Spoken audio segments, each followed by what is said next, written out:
Samahan niyo po ako sa aklat na mga gawa.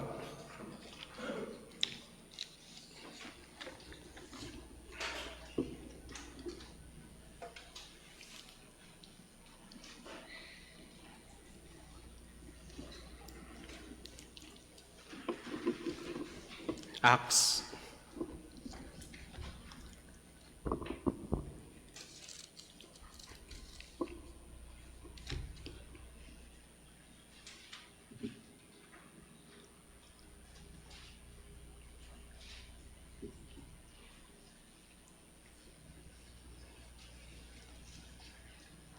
Acts 1.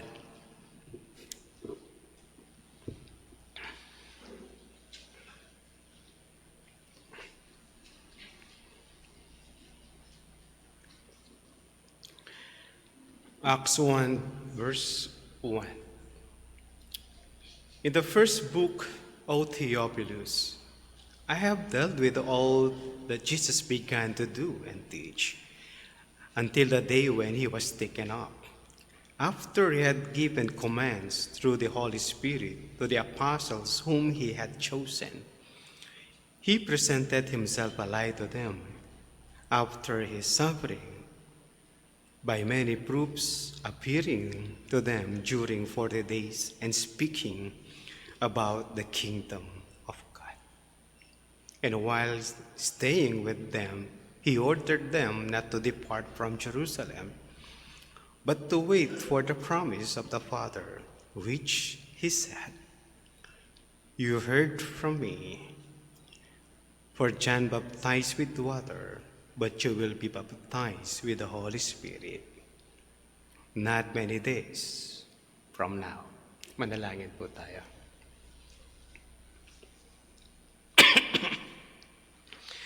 Ama, kami po ay lumalapit sa inyo. Humihingi po kami ng tulong ng salita ninyo ay aming maunawaan. Yung hiling namin na buksan ang aming kaisipan, ang aming mga puso, dumaloy ang inyong spiritual na pagpapala na pangunawa ng inyong mga salita. Tulungan po ang inyong ibang lingkod sa pangangaral po ng inyong katotohanan. Sa pangalan po ng aming Panginoong Kristo, ito po ay aming dalangin. Amen. As promised, it will be the summary of Acts. Last preaching ko na po sa Acts, unless otherwise, pupunta po ako dyan sa mga panahon na gusto ko pong mangaral mula sa aklat po ng mga gawa. But as for the moment, nasa summary point na po ako. And Lord willing, we'll take up Corinthians. Hanggang ngayon pinagtatalunan kung ang Acts ay tatawaging Acts o tatawagin niyang Acts of the Apostles, kamukha po ng mga nakalagay sa mga titles po ng mga Bibles po ninyo. At kung ESV po kayo, hindi ko alam kung nilagay po nila yung sa title niya na The Acts.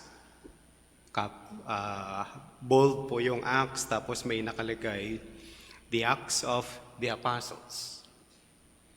Pinagtatalunan hanggang ngayon whether it is an accurate pag sinabing the Acts of the Apostles, kung ito ay Acts of the Holy Spirit or Luke 2, Luke 2nd book. Whatever it is, brethren, I think it's more of, meron pong naglagay ng kanyang description of Acts is the Acts of the Holy Spirit through the Apostles. Ito po yung isa para sa akin, is more, hindi po to galing sa akin, ayon po ito sa mga theologian. The Acts of the Holy Spirit through the Apostles. Kaya yun po yung tinitle po na. But pag-usapan po natin Acts. Ang scripture natin ay selected scriptures from Acts. And then, ito po yung mga bagay na gusto ko pong matalakay. Yung unang punto niya po is, each beginning, ang kanyang pasimula. Yung ikalawang bahagi po na pag-uusapan natin, its message, ang kanyang mensahe. its message. Yung ikatlo, its hindrance. Mga hadlang, its hindrances o mga hadlang sa aklat po na mga acts na hindi magpapatuloy ang salita o pangangaral ng salita ng Diyos. Ang huling bahagi po nito is the progress. Its progress. Its beginning, its message, its hindrances, its progress. Kaya yun po yung apat na nais ko pong talakayin.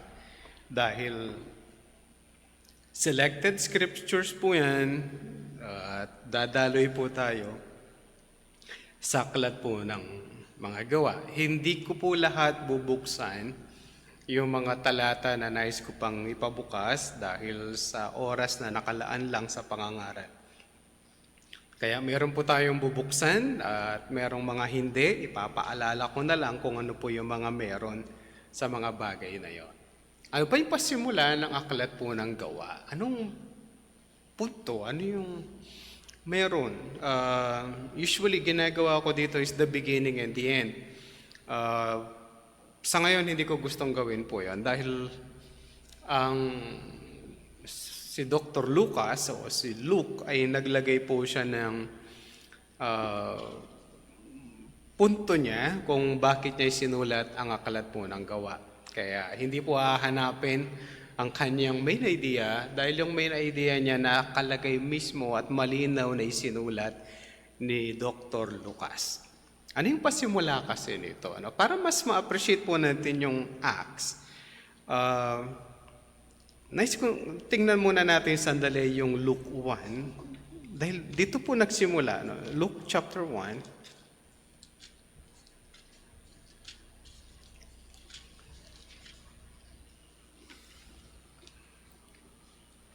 Sabi po ng aklat ng Lucas chapter 1, verse 1,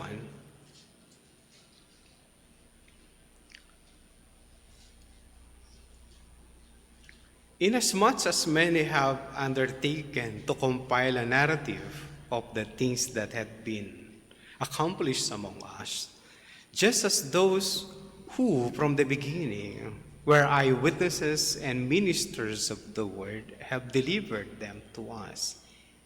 It seemed good to me also, having followed all things closely for some time past, to write. Ito po yung purpose ng Luke. Ito po yung kanyang purpose.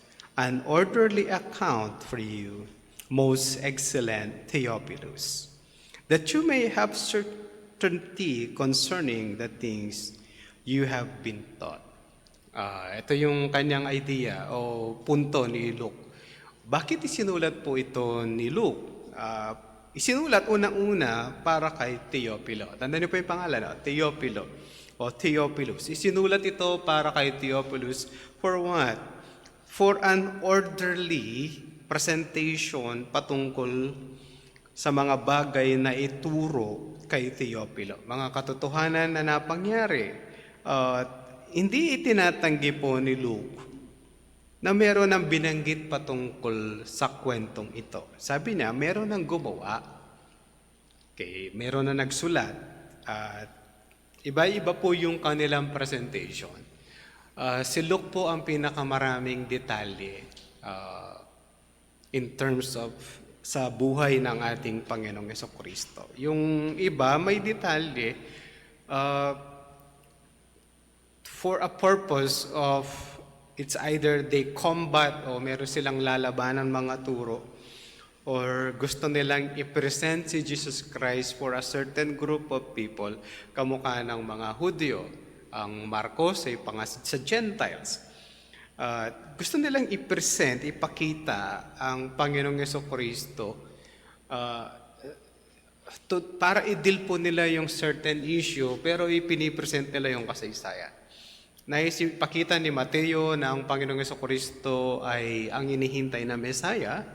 Kaya yung emphasis sa paglalagay po ng Matthew 1 at inilagay niya the genealogy of Jesus Christ, the son of David, the son of Abraham.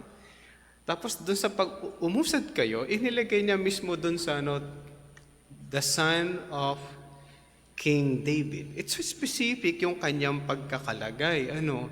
Si Dr. Lucas sa Luke, hindi niya nilagay yun sa chapter 3. Hindi niya nilagay yung King David. But in Matthew, so specific yung kanyang pagkakalagay. Kaya minsan, pag nagbabasa po kayo, when there is something that is surprising, minsan meron po silang gustong ibigay na diin.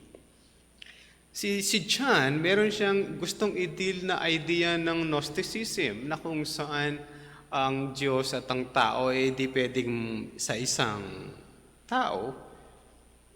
Bagkus hindi sila ang Diyos ay di pwedeng makipagniig sa tao. Then kailangan i-deal ni John ang Gnosticism. Kaya yung emphasis niya yung pagiging Diyos ng ating Panginoong Jesucristo. And also in Mark, naging problema sa Mark, yung apostles were silent. Instead of preaching the gospel, ipinresent niya na itong Panginoong Jesucristo na to is ipipresent natin sa gospel. But don't be silent. Speak out. It was prophesied in the Old Testament. And then in si John, ipinangaral si Jesus Christ, how much more us. At nagligay siya ng linaw ang humanity ng ating Panginoong Jesucristo na siya ay Diyos na nagkatawang tao and will suffer sa bandang dulo. And then si Lucas, ito yung kanyang presentation, is a detailed manner para mas maliwanag para sa iyo. Ang sinasabi niya, hindi niya isinulat ito para si Teofilo magkaroon ng pananaw about Jesus Christ. No, it's more detailed. Sinabi naman niya dito na marami na nagturo. Alam natin yon, alam ko rin. Alam natin parehas yan. Maraang naturuan ka na rin, most excellent Theophilus. But I want to make a more detailed presentation. Sabi na, certainties concerning the things you have been taught na ituro sa iyo. Okay? Yun po yung idea ng Luke. Punta na po kayo sa Acts. Bitawan niyo na si Luke, di po ako babalik kay Luke until I'll be finished. Hanggang matapos ko po yung usapin. Sa akla po ng mga gawa, ito naman ang kanyang gustong sabihin. In the first book, O Theophilus, Luke, okay? So, sinabi niya yung una niyang libro, siyempre wala silang title nun, ang mga nag-title are church fathers. Yung mga mananampalataya after some years, nilagyan po nila ng title yung mga libro para alam, madaling hanapin. In the first book, yun po yung aklat ng Lucas, O Theophilus, same recipient. Parehas, tama? Okay. I have dealt with all that Jesus began to do and teach. Yung unang libro, Jesus Christ and what He teach. Klaro, no? Kung tinitingnan natin yung main idea na Luke, ito po yung detail. Yung detalye, sabi na, nagturo sa'yo, ano ba yung mga detalye? Specific. Binigyan lang ng diin. Ginawa ng ating Panginoong Jesucristo at kanyang ituro. Verse 2, sisimula na po yung pananaw.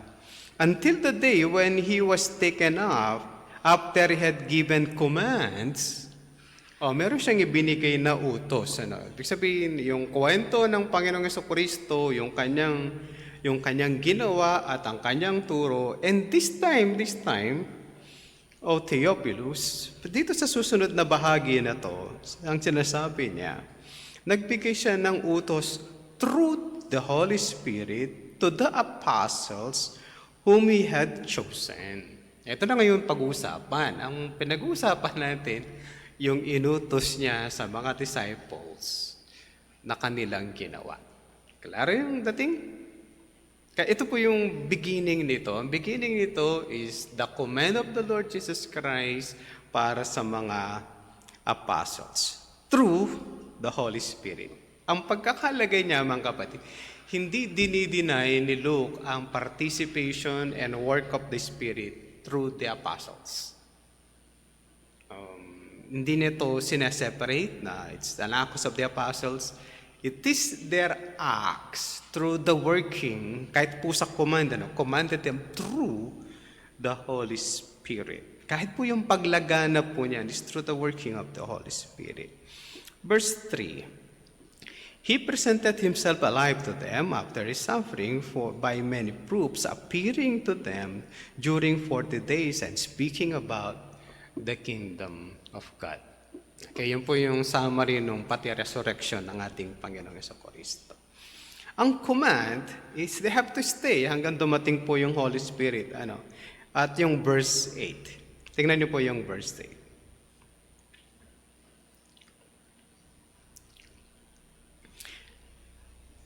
Sabi niya, but you will receive power when the Holy Spirit has come upon you, and you will be my witnesses in Jerusalem. Sila yung magiging saksi sa Jerusalem, and in Judea, sa Judea, sa Samaria, hanggang sa dulo ng daigdig. Okay? At yung susunod, resurrection o ascension ng ating Panginoong Hesus. Sabi sa verse 9, and when they said these things, as they were looking on, He was lifted up, and a cloud took Him out of their sight. And while they were gazing in heaven as He went, behold, two men stood by them in white robes. Obviously, those are angels. And said, Men of Galilee, why do you stand looking into heaven? This Jesus who was taken up from you into heaven will come in the same way as you saw Him go into heaven. Ang point is, kung paano umakyat sa langit ang Panginoong Jesucristo, ganon din siya bababa at babalik. Malinaw po kung dahan-dahan siyang umakyat, dahan-dahan din po yung kanyang pagbabalik. Hindi po ito hindi natin alam na ipanganak na pala daw, sabi ng mga tao. Alam niyo yun? Hindi natin alam, dumating na si Jesus Christ and checking His character, mukhang si Jesus Christ siya na yun. Alam niyo yun? Yun po yung paniwala ng Rizalista na dumating na si Jesus Christ in the person of Jose Rizal. Kaya nabuo po yung Rizalista. Pero, may panganak ulit. May panganak si Jose Rizal. Kaya nga may apelido. Si Jesus Christ, ang sabi ng mga anghel, kung paano umakyat si Jesus Christ, ganun din siya bababa. Hindi ito yung makakakita kayo ng ulap, tapos ginawa nila yung ulap, ayan na si Jesus Christ, bumalik na. Magic. Hindi ganun. Sabi na, bababa siya, dahan-dahan din. Kaya ang pagbabalik ni Jesus Christ, dahan-dahan din yung pagbababa. Hindi ibig sabihin nito, Pastor, sabi na twinkling of an eye. Yes, being caught up, o yung rapture is kukunin ka, quick yun. Pero pagbaba ni Jesus Christ, dahan-dahan. Malinaw po, Though hindi po yun yung point ko. Nadaanan ko lang, sorry. Ang punto ng Acts is the work, yung pagsunod ng mga apostoles sa utos ng ating Panginoong Jesucristo. Ano yun? They will be witnesses. Mga saksi. Sila ay mga saksi. Hindi po ito yung saksi ni Jehovah. Jehovah is, yung saksi ni Jehovah, sila daw ay mga witnesses at ang pangalan ng Diyos ay Jehovah. Hindi naman natin tinatanggi na isa sa mga ginagamit ng pangalan ng Diyos is Jehovah, pero hindi lang po yun yung kanyang gamit. Sometimes ginagamit niya yung jealous. Okay? Sometimes ginagamit niya is I am, which Jesus Christ used. I am who I am. Yun po yung binigay niyang pangalan. Okay? But the name Yahweh, sabi na, ay hindi nila alam. Kaya yung Yahweh, pinagsama nila yung Adonai, kaya nagawa nila yung Yahovah, and eventually ginamit nila yung Jehovah. Pero ayon po sa mga dalubhasa, wala daw nakaka-pronounce sa pangalan ng Yahweh sa mga Hudyo sa panahon natin. Alam niyo bakit? Sa sobrang pagrespeto nila sa pangalan ng Diyos, baka ma-pronounce nila ng mali, hindi na nila pinopronounce yung pangalan. Mula malaman nila sa Exodo, hindi na nila pinopronounce yun. Kasi bakit? binigay na doon sa Exodo yung Ten Commandments, Thou shalt not misuse the name of the Lord your God in vain. Dahil doon, hindi talaga nila pinopronounce. As the language move on at ng mga Hudyo, hindi na nila alam ang pronunciation. Paano kung 2,000-3,000 years na nakakalipas? How you would pronounce a word na hindi mo naririnig paano pinopronounce? Kahit nga yung Pilipino, nagbabago din, same spelling, we pronounce differently, nag-iiba yung meaning. Tayo is tayo, tao. Tayo is stand. With the same spelling. Tama ba yun?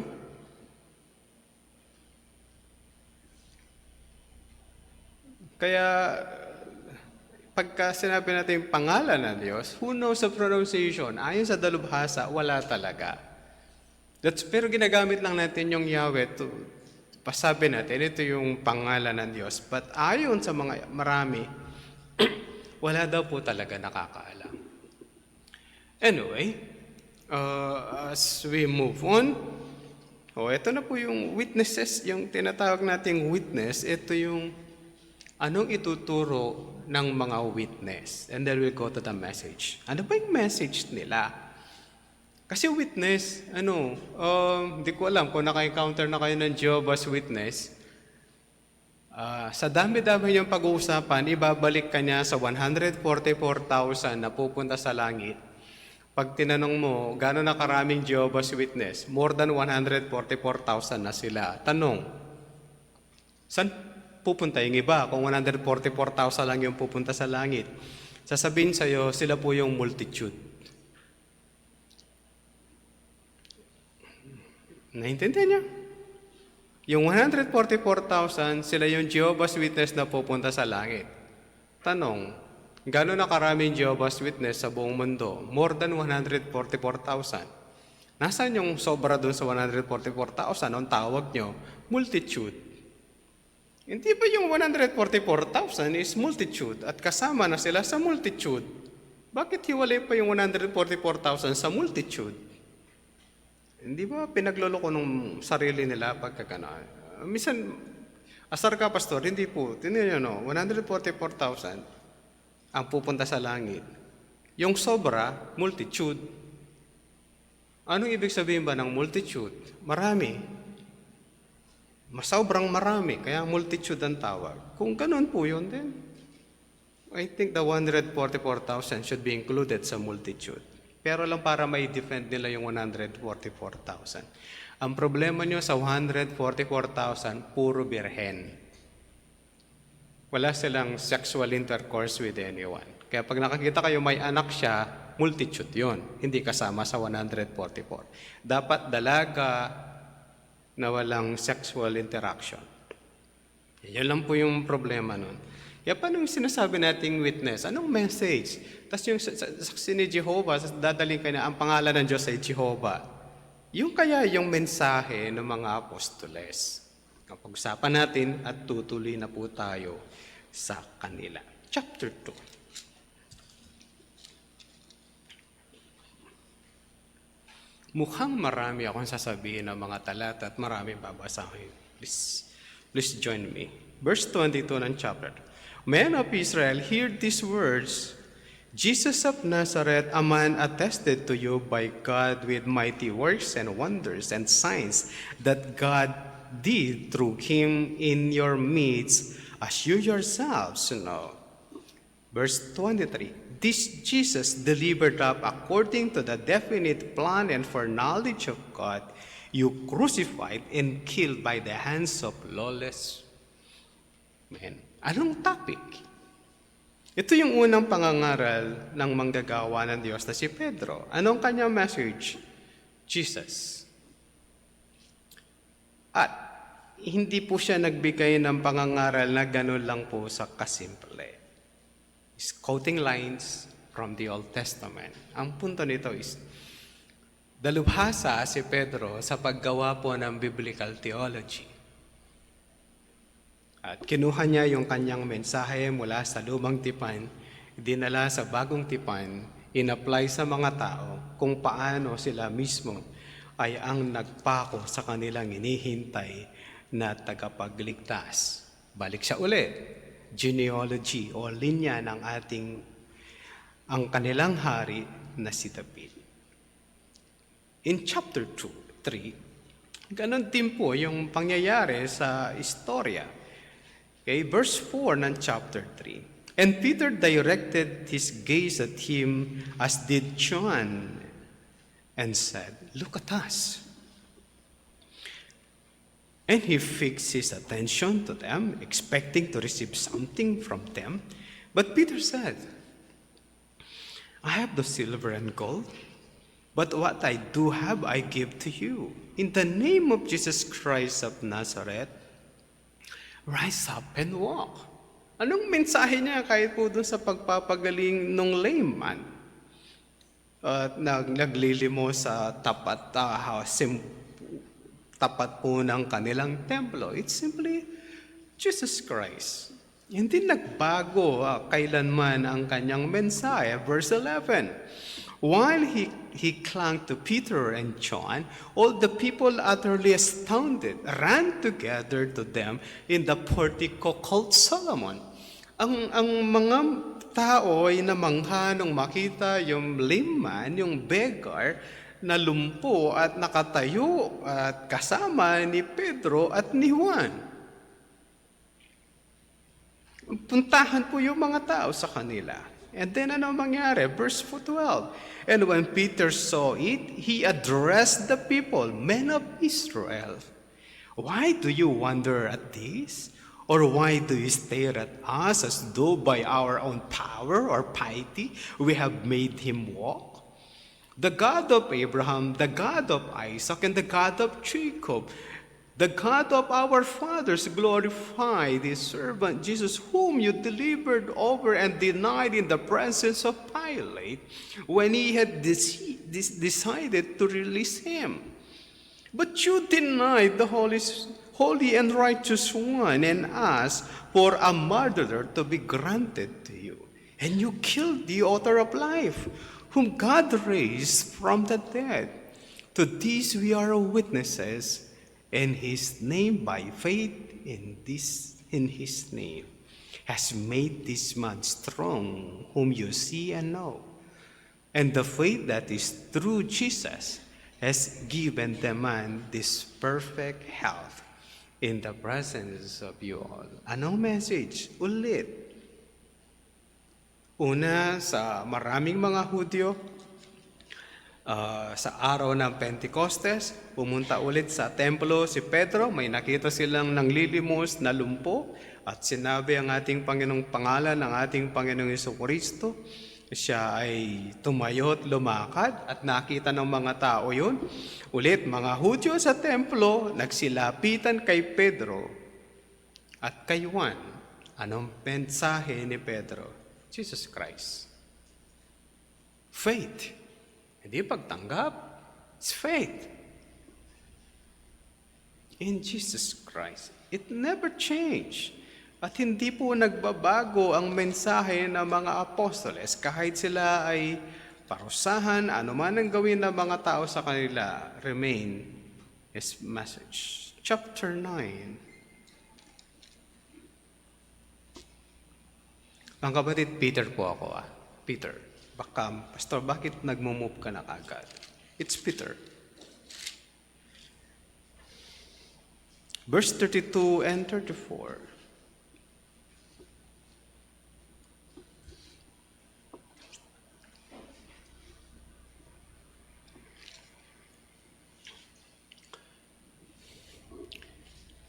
Now as Peter went, sa 9:32 na po ko. Now as Peter went here and there among them all, he came down also to the saints who live at Lydda.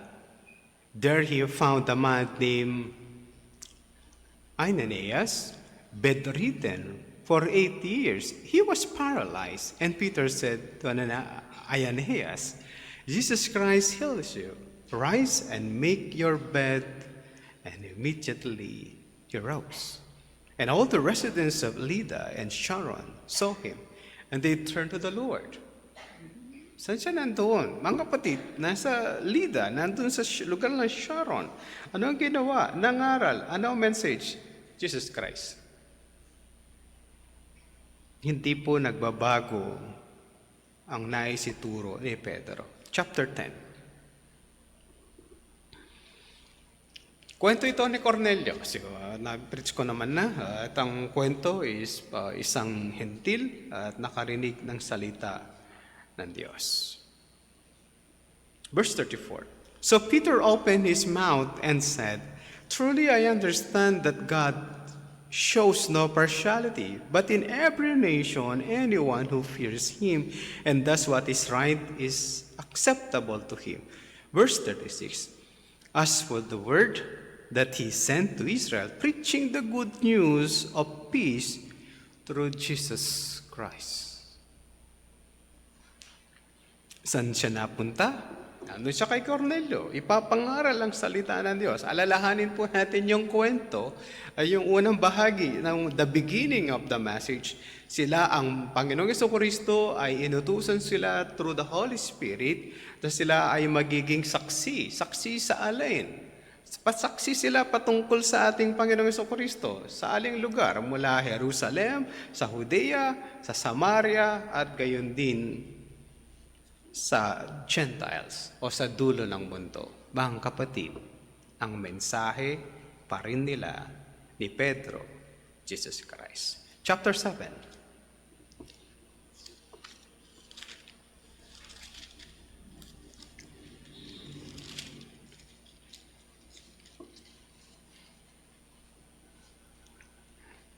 Ang buong 7 ay karaniwan ay kalahatan po nito ay ang preaching at kuwento ng pangangaral po ni Stephen, ang isa sa mga diakono o deacon ng unang simbahan. Lalaktawan na po natin yung mga istorya at masyado siyang mahaba to deal with. Verse 51. Punta na po kayo ng 51 para lang po matapos ko siya.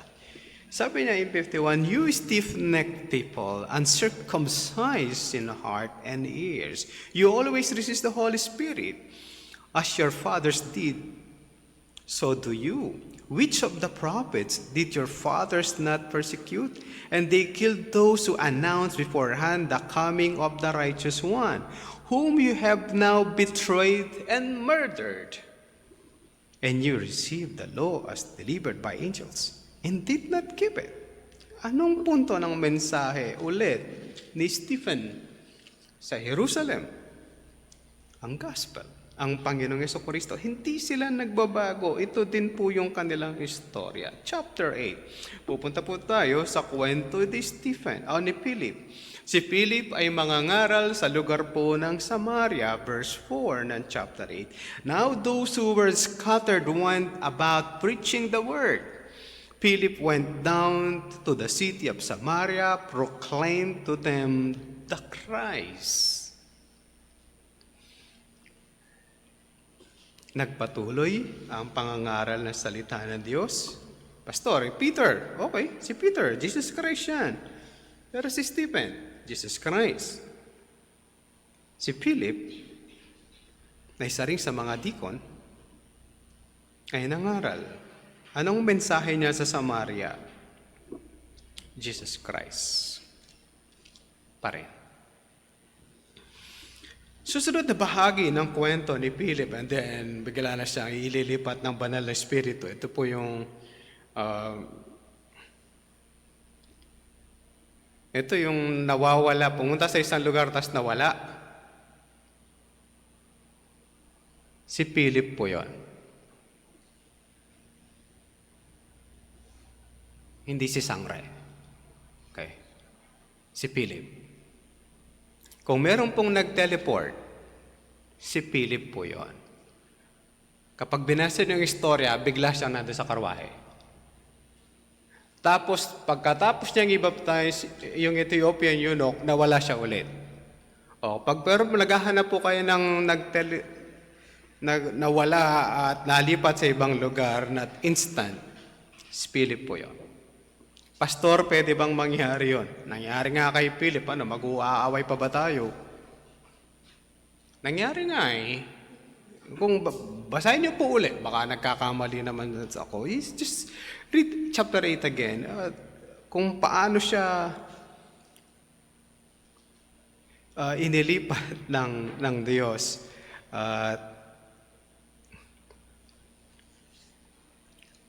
Inilipat. Mula dito sa karwahe, aalisin. Ilatabi siya sa karwahe, tapos yung mga aral mawawala. Sana gano'n lang kadali, no? But, hindi po siya gano'n. Chapter 8, verse 28. Now an angel of the Lord said to Philip, rise and go toward the south, to the road that goes down from Jerusalem to Gaza. This is a desert place. And he rose and went, and there was an Ethiopian eunuch, a court official of Candace, queen of the Ethiopians, who was in charge of all the treasure. He had come to Jerusalem to worship, and was returning, seated in a chariot, and he was reading the prophet Isaiah. And the Spirit said to Philip, go over and join this chariot. So Philip ran to him and heard him reading the prophet and asked, do you understand what you're reading? I-figure out natin ano nangyayari. Umaandar yung karwahe, si Philip tumatakbo doon sa gilid. Tama ano? Tapos narinig niya, naintindihan mo ang binabasa mo. Verse 31, and he said, how can I unless someone guides me? And he invited Philip to come up and sit with him. O tama ano? Okay. O, halika dito, sama ka na, sakay ka ulit. Sakay ka muna dito. Verse 32, now the passage of scripture that he was reading was this, like sheep he was led to the slaughter, and like a lamb before its shearer is silent. So he opens not his mouth. In his humiliation, justice was denied him. Who can describe this generation? For his life is taken away from the earth. That is Isaiah 53. Verse 34. And the eunuch said to Philip, about whom, I ask you, does the prophet say this? And about himself or about someone else? And Philip opened his mouth, and beginning with the scripture, he told him the good news about Jesus. Binabasa mo, patungkol yan kay Jesus. Unfamiliar? Familiar po sila. Katatapos lang ng pagkamatay ng Panginoong Jesucristo at sumikat po yun at muli siyang nabuhay na maguli. Kaya yung eunuch ay nagpapaptize. Kaya sabi doon sa 39, and when they had come out of the water, the Spirit of the Lord carried Philip away. O, diba? Tapos na mabaptisim, wala na si Philip. And the eunuch saw him no more. Nakita niyo po, baka sa'yo naglakad yan, pastor. No more na nga eh. And went on his way rejoicing. Okay? Kaya hindi po ito nagbabago. When we do evangelism, tandaan niyo po ito. You have to go to Jesus Christ. Hindi po ito tsamba-tsamba. Na kahit anong topic niyo, just bigla kang Jesus Christ na lang na magsisi ka sa kasalanan. You drive it there. Ihatid po yung usapin patungkol po doon. Ganun din naman. Let's go to the Paul. Nagbago ba pagdating ni Paul? Okay, chapter 9. Buti na lang nakasunod. Verse 19.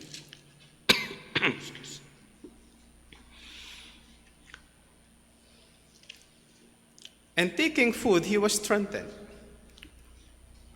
For some days he was with the disciples at Damascus, and immediately he proclaimed Jesus in the synagogue, saying, He is the Son of God.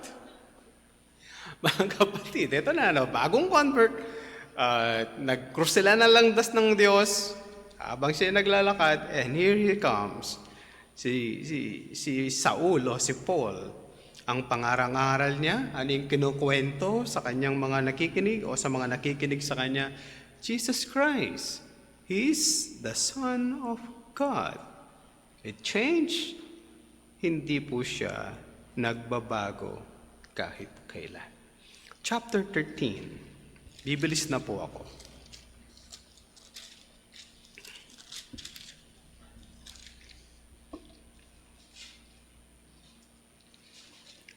Ang istorya ng chapter 13. At mga ngaral, isa-separate si Paul ng banal na espiritu at sila ay magsisimulang mangaral sa ibang mga lugar. Kaya sabi na doon sa verse 4 ng chapter 13, "So being sent out by the Holy Spirit, they went down sa Seleucia, and from there they sailed to Cyprus. When they arrived at Salamis, they proclaimed the word of God in the synagogues of the Jews, and they have John to assist them. When they had gone through the whole island as far as Paphos, they came from a certain magician, a Jewish false prophet, named Bar-Jesus. He was with the proconsul Sergius Paulus, a man of intelligence, who summoned Barnabas and Saul and sought to hear the word of God. But Elymas, the magician, for that is the meaning of his name, opposed them, seeking to turn the proconsul away from the faith. So Saul, who was also called Paul, filled with the Holy Spirit, looked intently and said, "Son of the devil, your enemy of all righteousness, full of deceit and villainy, will you not stop making crooked the straight paths of the Lord?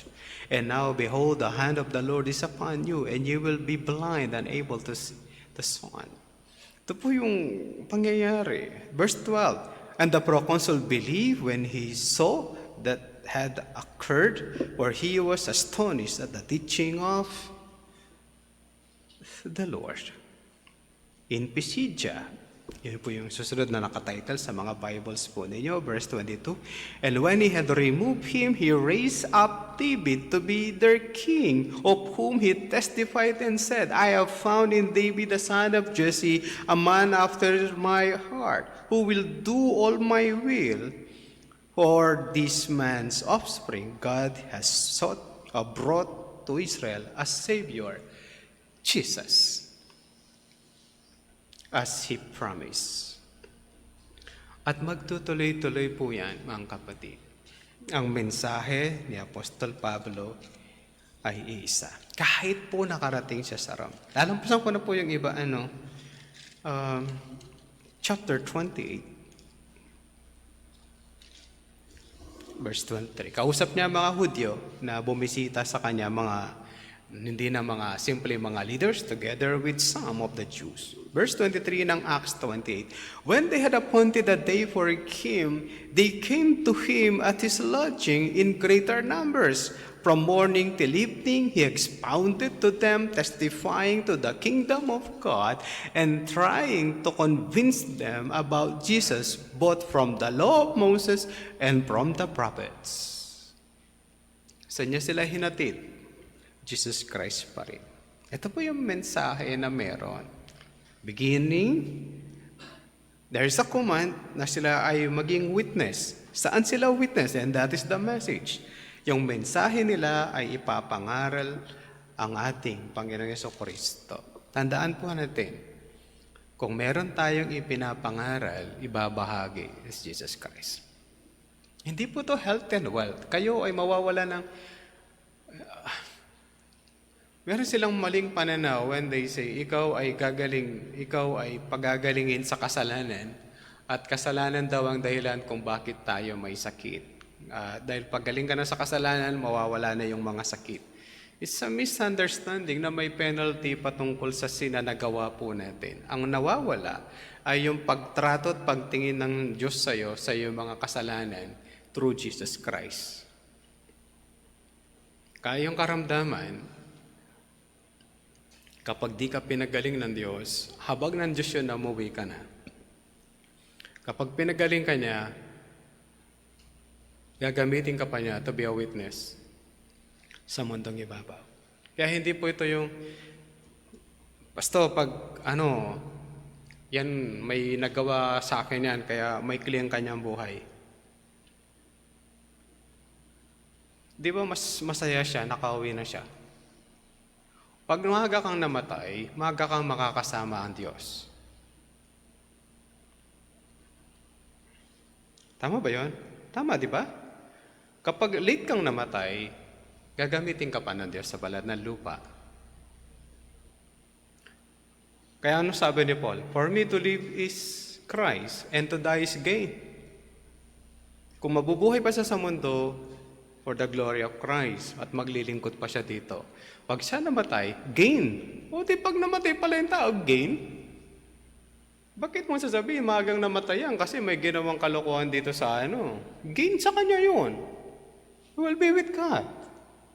Pag mananampalataya, magang namatay is gain. Kapag hindi siya namatay, is service. Parehas pa gain. Habang nandito ka, you will serve. Pag kinuha ka ni Lord, is a gain. Kaya sasabihin na, gagaling ako sa karamdaman. Ngayon, kung gumaling ka, you'll serve. Pero hindi guarantee kapag ikaw nanampalataya kay Jesus Christ, gagaling ka sa karamdaman. May palusot sila dyan. Pag di ka gumaling, ang sasabihin sa'yo, kulang ka sa faith. Kaya lang marami sa mga yun namatay na. Kulang sila sa faith. Let's see the hindrance. Pastor, may hindrance ba? Meron. Samahan niyo po ko. Acts pa rin tayo. Chapter 4. Matatapos kaya ako. Pipilitin ko po siya. Mapipilit ko kaya. Acts 4 verse 1. As they were speaking to the people, the priests and the captain of the temple and the Sadducees came upon them greatly annoyed because they were teaching the people and proclaiming in Jesus the resurrection of the dead. And they arrested them and put them in custody until the next day, for it was already evening. But many of those who had heard the word believed, and the number of men came to about 5,000. Ano ang meron? Persecution. Ayaw nilang ipinapangaral ang salita ng Diyos. Gusto kanilang bawalan ipangaral ang salita ng Diyos. And this time, temple, mga namamahala sa templo ang kanilang mga kaaway. Kaya hindi naman natapos po yan. Sa chapter 5, meron din pong gano'n. Hindi ko na pupubuksan. Sa chapter 5, meron ding possible hindrance. Verse 1, sabi na, but a man named Ananias and with his wife Sapphira sold a piece of property, and with his wife's knowledge, he kept back for himself some of the proceeds and brought only a part of it and laid it at the apostles' feet. But Peter said, Ananias, why has Satan filled your heart to lie to the Holy Spirit and to keep back for yourself part of the proceeds of the land? Anong hindrance? Kasinungalingan sa loob ng simbahan. It can come.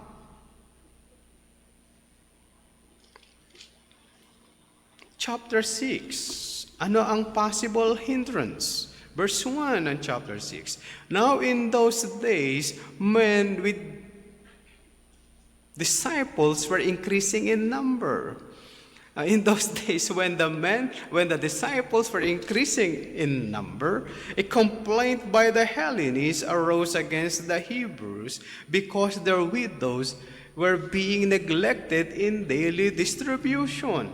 And the 12 summoned the full number of the disciples and said, it is not right that we should give up preaching the word of God to serve tables. Ano ang hindrance? Ang pastor ay jack of all trades. Siya yung gumagawa sa lahat ng mga bagay sa simbahan. Ito po yun. Sa halip na yung pastor nag-aaral ng salita ng Diyos, he does mundane works. Is it a hindrance? Yes. Sabi po ng disciples Kaya nag-assign sila ng 7 deacons na gagawa sa mga bagay po na ito. Kaya sabi sa verse 7, and the word of God continued to increase, and the number of the disciples multiplied greatly in Jerusalem, and a great many of the priests became obedient to the faith. Ito yung dahilan, baka maging hindrance sa pangangaral ng salita ng Diyos. Kaya po, if there is a full-time minister sa mga simbahan, the church should do something na yung kanilang minister will not do word or mundane works, but study the word. Kaya hindi po maganda yung sinasabi pastor, yung uso ngayon, yung tent making. Ano yung gusto natin? Yung pastor mag-aaral ng Word of God o hahanap siya na makakain niya? If the church can supply yung minister para mag-focus yung pastor sa pag-aaral, hindi ba mas maganda yon? Pero dahil gusto nilang gipitin yung mga pastor, magtrabaho kayo para sa inyong sariling kabubuhay. Magpalit kaya ng pwesto. Ikaw mag-prepare ng message habang nagtatrabaho ka, magtatrabaho lang ako at magta-tithes lang. Bahala ka kung kulang yun, punuin mo. Yung mensahe mo, bahala ka rin. Do you think so it is appropriate? What if, yung mga teacher natin sa mga paaralan ay hindi lahat full-time? Teacher ng elementary, magtuturo lang ng 2 oras, tas nagtatrabaho. Yung mga teacher nating lalaki, pagkatapos niya magturo ng 1 oras, mamamasada ng tricycle. Tanong, paano yung mga bata natin sa paaralan? Tapos yun na magturo, goodbye ha, ako, magpapasada pa ako. Sasabihin ng magtitinda pa ako ng tosino. At least nagtitinda lang sila sa opisina. Nagtitinda akong opisina sa tosino, baka yung pagsara na yung palengke, magtinda muna ako doon sa palengke. What do you think? Tapos pagka may nangyari sa bata, dapat yung teacher nagbabantay sa bata. Gusto nyo pala ng ganon. Taas yung sweldo ng teacher. Yung pastor, ganun din ang problema nun. Mag-aaral siya. Anong gusto mo? Mag-aaral siya, mamamasada, o electrician, o habang nag-aaral, nagsasabit siya ng kuryente. Alam niyo yun, ano kaya yung interpretation ng Acts? Lalagyan niya yung cellphone niya, tapos binabasa niya yung verse. Can you imagine? Pastor kasi si Paul, tent maker. Tandaan niyo si Paul, nung may pera na po siya, pinadala ng Macedonia, he preached. Tandaan niyo rin, theologian yon. Tapos magpapadala tayo ng missionary. Ang tinapos po niya ay nurse.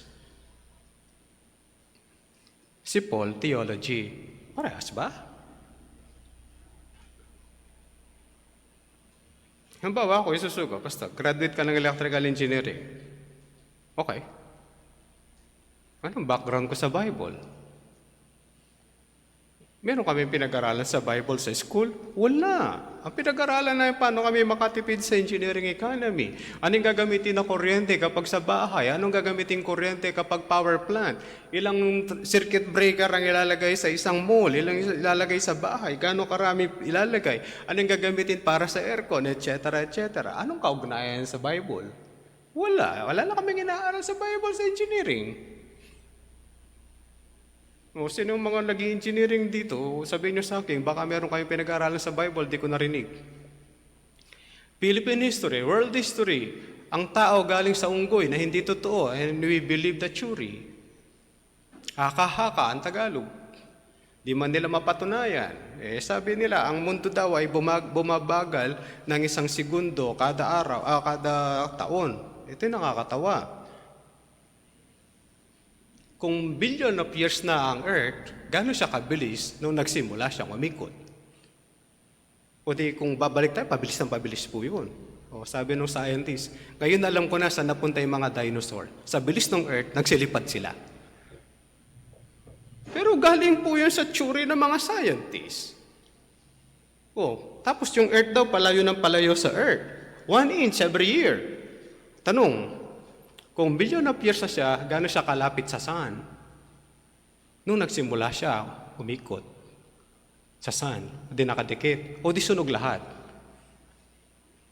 Pero, sabi ng scientist, kung ang Earth is 10,000 years, tama lang. Naintindihan po natin. There's a hindrance. The pastor has to do work if we focus on the ministry. Ganun din po, hindrance, chapter 7. Stephen was murdered. Pinapatay ang mga mananampalataya. Chapter 8. Si Pablo, sinugod ng mga mananampalataya saan man sila pumunta. Verse 1 ng chapter 8. And Saul approved of his execution, and there arose in that day a great persecution against the church in Jerusalem, and they were all scattered throughout the regions of Judea and Samaria, except the apostles. Then si Paul hihingi ng sulat para habulin ng mga mananampalataya. Kaya sabi na sa verse 3, but Saul was ravaging the church and entering house after house, he dragged up men and women and committed them to prison. Hindrance. Di ba? Nakakatakot. Parang ayaw mo nang mangaral, maging mananampalataya kung ganito ang persecution na meron po sa iyo. Chapter 11. Bumibilis na ako. Now, obviously, naubusan na po akong oras. Verse 1. Now the apostles and the brothers who had throughout Judea heard that the Gentiles also had received the word of God. When Peter went up to Jerusalem, the circumcision party criticized him, saying, sa loob mismo ng church, may criticism at ayaw umunlad ang ministry ng Diyos. Chapter 12.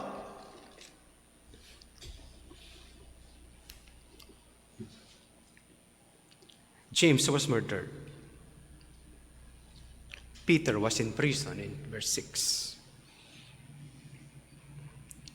Chapter 15. Sa loob mission ng mission work, nagtatalo-talo sa kanilang gagawin. Ano nangyari? Yung mga circumcision group, inatake ang mga Gentiles. Gumawa sila ng sulat. Sabi ni James, the brother of Jesus Christ, ganito yung ating gagawin. And then sa loob din po ng mga missionaries in verse 36. And after some days, Paul said to Barnabas, let us return and visit the brothers in every city where we proclaimed the word of the Lord and see how they are. Now Barnabas wanted to take with them John called Mark, but Paul thought best not to take with them one who had withdrawn from them in Pamphylia and had gone with them to the work. Verse 39, and there was rose a sharp disagreement. Can you see?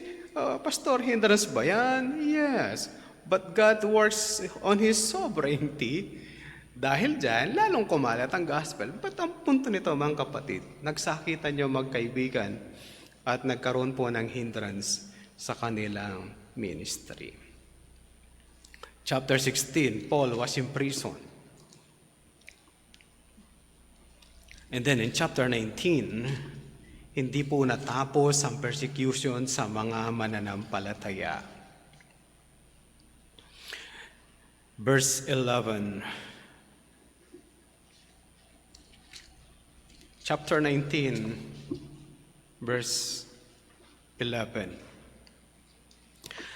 And God was doing extraordinary miracles by the hands of Paul, so that even handkerchiefs or aprons that had touched his skin were carried away to the sick, and their diseases left them.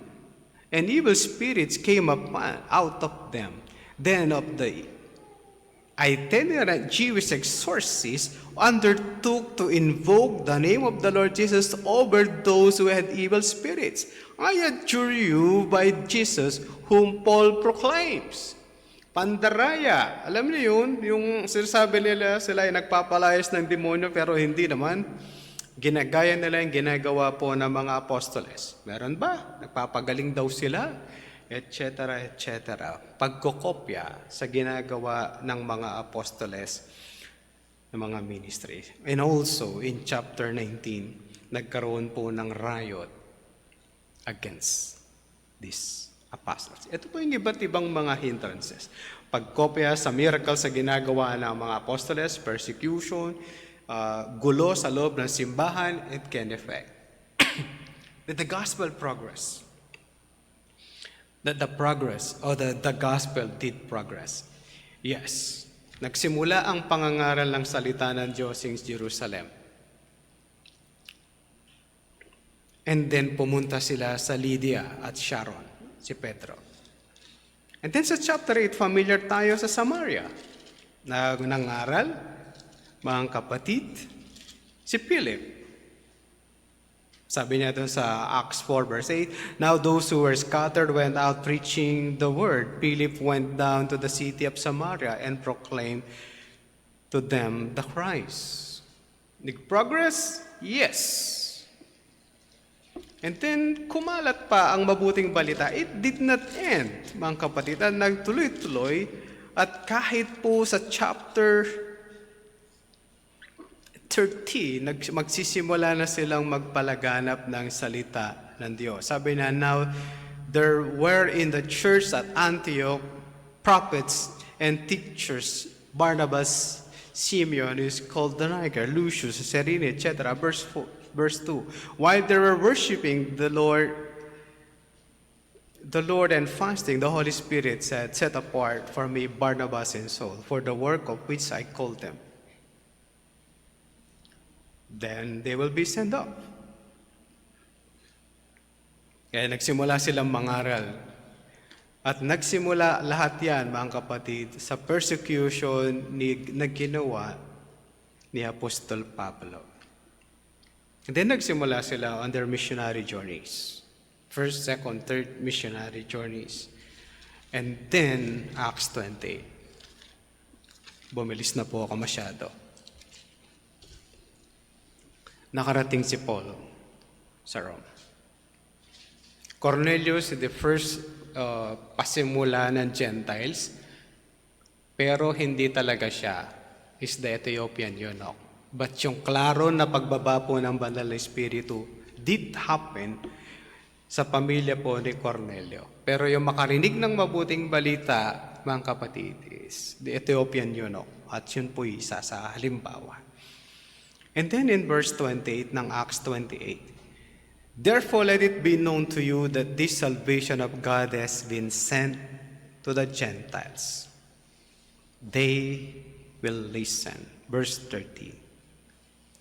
He lived there 2 whole years at his own expense and welcomed all who came to him, proclaiming the kingdom of God and teaching about the Lord Jesus Christ with all boldness and without hindrance. Ang salita ng Diyos ay nagtuloy-tuloy. Ginawa ba ng apostoles ang utos sa kanila that they would be witness in Jerusalem, in Judea, in Samaria, and here Rome. Malayo talaga yan sa Israel. Ginawa ba nila yung kanilang responsibilidad?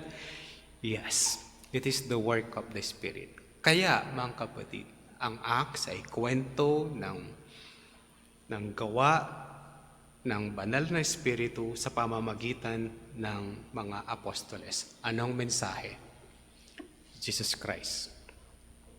Hindi kung ano-anong bagay, hindi galing-galing. It's Jesus Christ. May hindrance? Yes. Pero tuloy pa rin ang pangangaral ng salita ng Diyos. It will progress. Tumigil ka man, magpapatuloy ang ministeryo ng Diyos. Kung ayaw mo, hindi ka gagamitin ng Diyos. Pero kung mananampalataya ka, totoo, may panghihina kamukha ng dinanas ni John Mark. Pero nagpatuloy din po siya and move on. Tayo, mga kapatid, huwag tayong panghinaan ng loob. So, nakakapagod ng ministry. Totoo po yun. Nakakapagod naman. Sino bang hindi napapagod? We work and we still share the gospel. Kakapagod. Ang titigas ng puso nila. Ang Diyos ang nagpapalambot ng puso. Those rock hard and stony ground na mga puso. Ang Diyos lang ang kayang dumurog nun at magtanim ng salita ng Diyos. Our only role, ang ating trabaho, ibahagi po ang mabuting balita. You have a story to tell. Huwag yung istorya ng kung ano-ano. We have a story to tell, and that is the Lord. Manalangin po tayo. Aming Diyos, lagi po kami pugyan ng bukas na pinto. Na may pangaral po namin ang mabuting balita ng aming Panginoong Jesucristo. Maibahagi ang kanyang katotohanan, maituro ang kanyang katotohanan, para yung iba ay makatamasa rin ng kaligtasan. Mahabag po kayo, aming Diyos. Bigyan kami ng tapang, bigyan po kami ng talino, how we would present the gospel para maabot po namin ang mga tao at ang inyong mga hinirang.